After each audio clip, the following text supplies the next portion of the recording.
When you play the Game of Thrones, you Subscribe and like. or you die. There is no middle ground.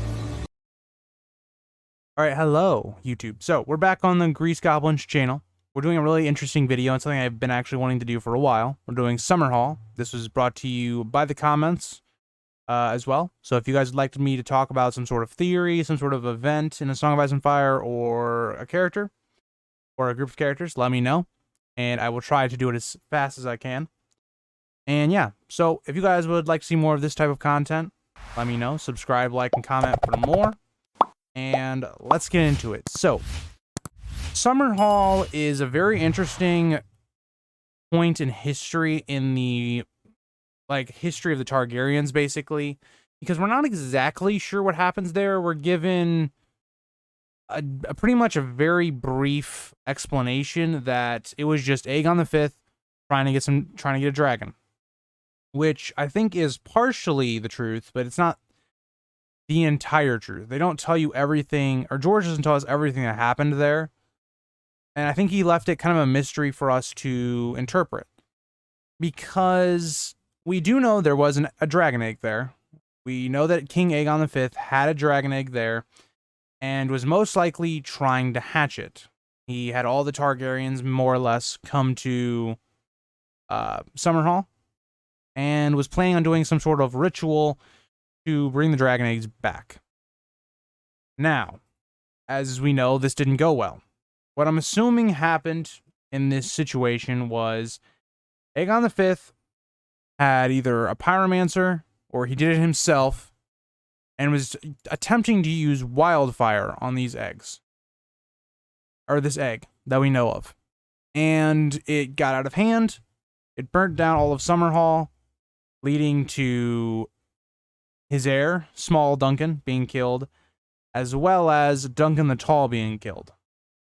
This is also the site of Rhaegar Targaryen being born, who basically Aemon believed that he was basically the prince that was promised, based upon all this death and stuff and him being born among, salt and smoke.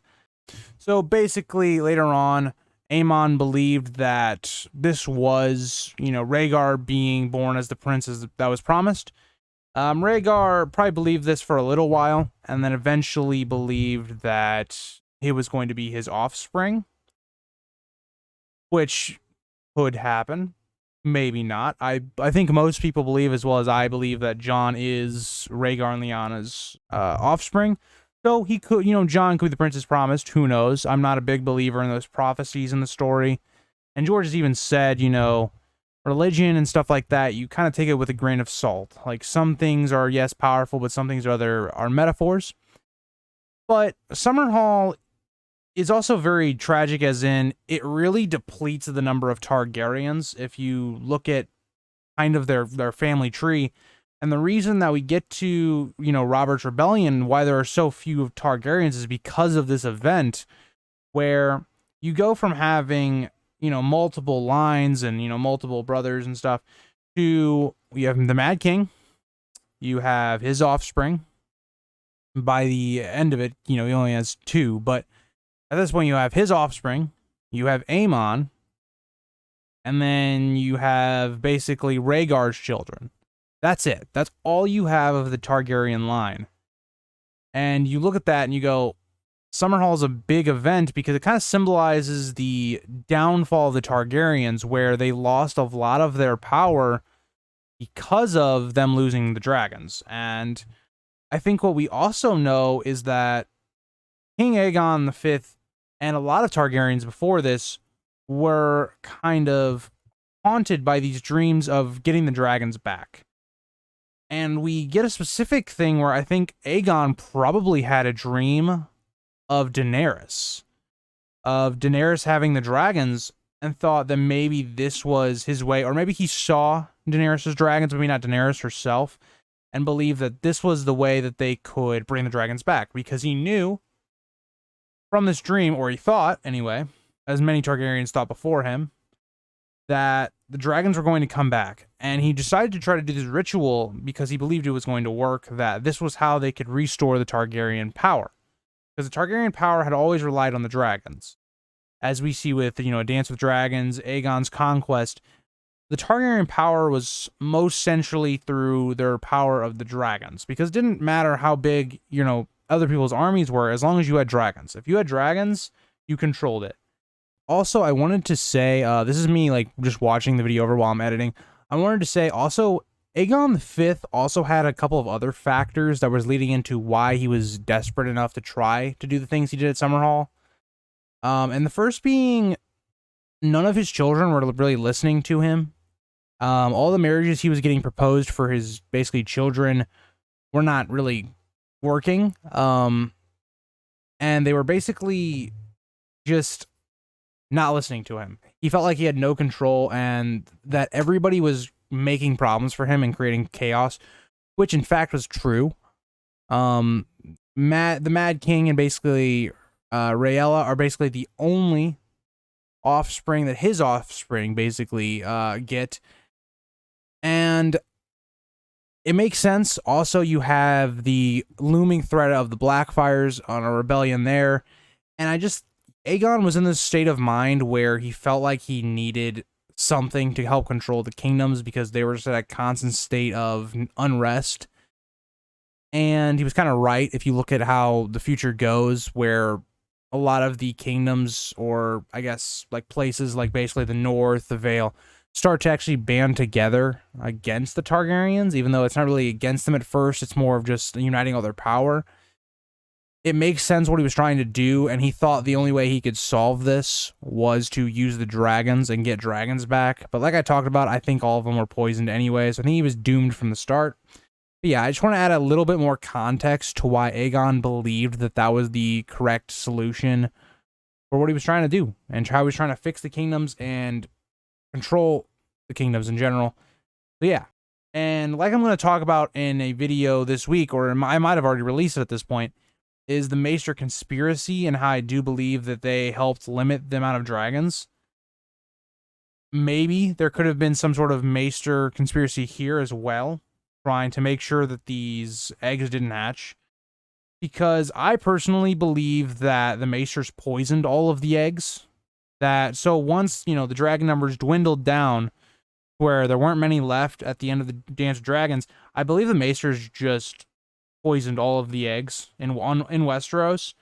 And the reason that Dany's eventually do hatch is because they weren't poisoned. Because we know the time that the Maesters would have had the chance to do this, which would have been either during the end of the Dance of Dragons or a little after, that there were actually these 3 eggs that had gone to Essos that wouldn't, there's no Maesters that would have been able to get to them. So I think that is probably why Daenerys's hatch, along with, the blood magic that was being used and stuff like that was going on. So I think realistically what Aegon was going through and why he decided to do this big event is because he saw Daenerys's dragons later on in the future, and it just went really horribly wrong and led to... So the thing that he thought was going to strengthen Targaryens and their power actually crippled them and weakened them even further than they already were, which led to the event of Robert's Rebellion basically taking out all of the Targaryens except for 2, maybe 3. We don't know if Aegon's really a Targaryen. He could be. I personally don't think he is. I think it aligns way more with Varys and Illyrio's motivations if Aegon is actually a Blackfire. So yeah, let me know what you guys think about Summerhall. I think it's a very interesting event in the fact that it is really like the big event that I think really sends the Targaryens into this, we need more offspring now, and they continue to struggle with that. Because you see in a dance, basically, or not in a dance, basically with Robert's Rebellion, Rhaegar has 3 children, 2 of which we think die. Rhaegar himself dies. Viserys is really young at this point. Daenerys is the last one that Rhaella is able to birth, because Rhaella at this point was having a lot of problems with having children. So I don't know. I think Summerhall is something where we do have enough information to know what happened there. I just think it's another one of these, incidents where we look at the Targaryens really trying to force dragons back into the world when, from what I think, it was impossible in Westeros because of the Maesters. And I'll get into it in the Maester video, but it just makes too much sense to me why the Maesters would want the dragons gone. And we even look at currently how they don't want magic. They don't like magic. Dragons are very much magic to them. So it would make sense to why none of these eggs ever hatch. Also, we just see this Targaryen thing where they do some things that are just weird. Like you have, one of the Targaryens drinking wildfire, thinking he was going to turn into a dragon. Lots of very interesting plots that happen with the Targaryens. But yeah, let me know if you have an idea for what you think happened at Summerhall, if it's different from mine, if you think it's around the same as me. But yeah, I will see you guys all in the next one, and have a good day, guys.